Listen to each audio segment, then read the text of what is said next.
طب ينفع كده؟ طب يرضيكوا كده اغسل الغلة علشان اعمل دقيق ابني يحكم عليا اعملها له بليلة؟ يلا بينا نشوف احنا عملنا ايه. السلام عليكم ورحمة الله وبركاته. ازيكم يا حبايبي؟ عاملين ايه؟ يا رب تكونوا بخير. وحشتوني جدا جدا جدا. عارفة ان انا مقصرة في الفيديوهات الايام دي، بس غصب عني النفسية مش متظبطة، فالحمد لله على كل الاحوال. طبعا انا زي ما قلت لكم ان انا غاسله غله علشان الطحين زي ما انتم شايفين اهي، لسه حتى ما انطحنتش. فازاي عند حمو اعملي لي بليله اعملي لي بليله، قلت له من عينيا يا حمو حاضر. طبعا عند الغله غسلها حلو وهزاها ومتنشفه وتمام وزي الفل. اخدت منها شويه، مكنش دعوه بالحنه اللي في ايديا دي عشان الفرح اللي كان عندنا. انا حبيت الغمط الدنيا حنه كده عشان انا بحب الحنه. فعلا الحنه بتاعت عبد الله كانت جميله، كانت كل ما تقعد في ايديا كل ما بحس انها بتحمر اكتر.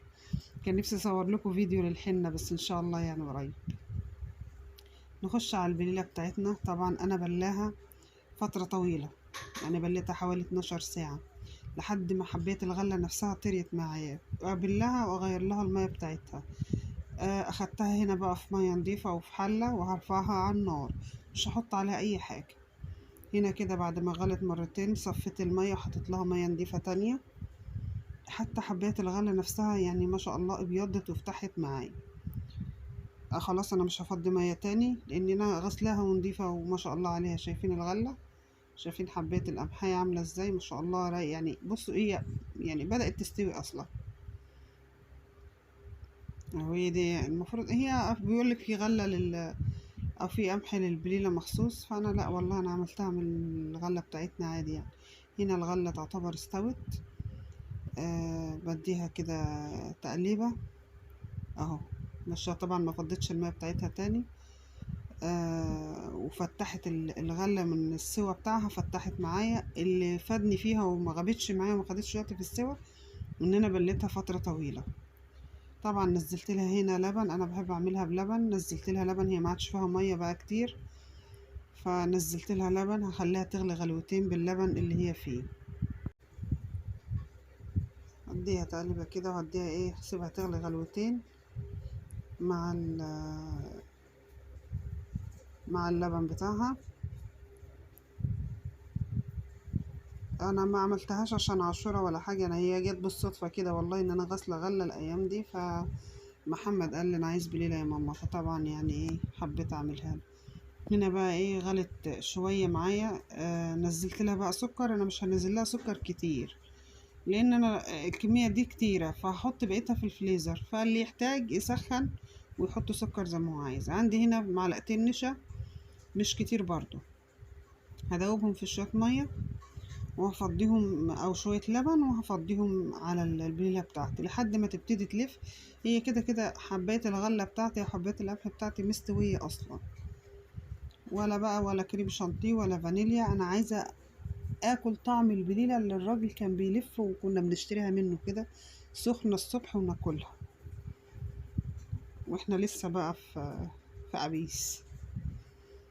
آه كده يعتبر خلاص كده بدأت تستوي معايا. وبدأت اهم حاجة ان النشا بتاعتي تستوي كمان عشان ما يبقاش ليها اي طعم وما تبقاش مطعمة كده في البليلة بتاعتي. بصراحة كان طعمها جميل.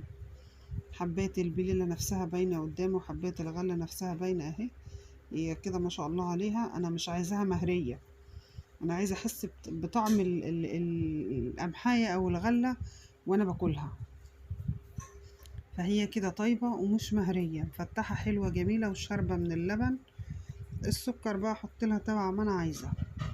يعني انا ما حطيتلهاش هنا الا حوالي معلقتين 3 سكر على الكمية دي كلها ومعلقتين نشا، وهنزود بقى زي ما احنا عايزين. كده خلصناها كده خلاص. يلا بقى نغرفها ايه في طبق في كوبايات. احنا والله احنا غرفناها واكلناها على طول كده، زودناها سكر واكلناها. كانت ما شاء الله عليها، طريقتها سهلة وبسيطة. وحمو هو اللي طلب حمو، يعني البليلة النهاردة هي طلب حمو. فقلت استفاد وايه واعمل لي فيديو كمان واشارك حبايبي ايه لحظاتنا الحلوة برضو، لان اللحظات الحلوة بتاعتنا ما بتتعوضش. هغرف هنا كده ايه شوية في طبق. وطبعا احنا كنا هنا بقينا بالليل بقى جه ابو حبيبة أخد له كوباية، وحبيبة كوباية، وحمو كوباية، وأنا طبق، ومحمود برضو ايه أخد له شوية. فيعني كانت حاجة حلوة وجميلة، ويعتبر ما أخدتش مني وقت. أهم حاجة تبليها فترة طويلة، ما تاخدش وقت معاكي في السوا. معلش بقى الكوباية اتبهدلت، بس هنعالج الموضوع، هنمسحها برضو. كوبايات البليلة، مين عايز يشتري؟ ما شاء الله كان طعمها، والله العظيم كان طعمها تحفة تحفة. طعمها كان جميل، يعني ما شاء الله عليها، طعمها تحفة وطعمها جميل، وأكتر من شوية السكر. هنا زودت لها سكر طبعا بقى، أكتر من شوية السكر وشوية النشا واللبن. أنا ما حطيتش، مش عايزين تحطوا لها لبن ممكن تسووها في مية كده عادي، بس اللبن بيديها قيمة غذائية وطعم حلو. يعني اللبن يعني بيديها قيمة غذائية عالية كمان، ومخلي طعمها في حتة تانية، مخلي طعمها جميل، تحسي ان عليها قشطة. آه كده يعتبر احنا خلصناها. اديها تقليبة بس عشان السكر اللي فيها. مقدرش ارفض طلب لحمه. ودينا عملناها تحلية بسيطة بشوية غلة. عملنا تحلية بسيطة حلوة، ما خدتش مننا وقت. يا رب لو الفيديو عجبكم ما تنسوناش بالاشتراك واللايك وشير وكومنت حلو، ويا رب القناة تعجبكم. اللي مش مشترك عندنا يشترك. بحبكم في الله، منوعات ام حبيبة كامل. ان شاء الله هتلاقوا في القناة حاجات تعجبكم، هتلاقوا ايام في الارض او في الغيط. قناتنا ريفية بسيطة، بتقدم وصفات بسيطة. يا رب تعجبكم، بحبكم في الله.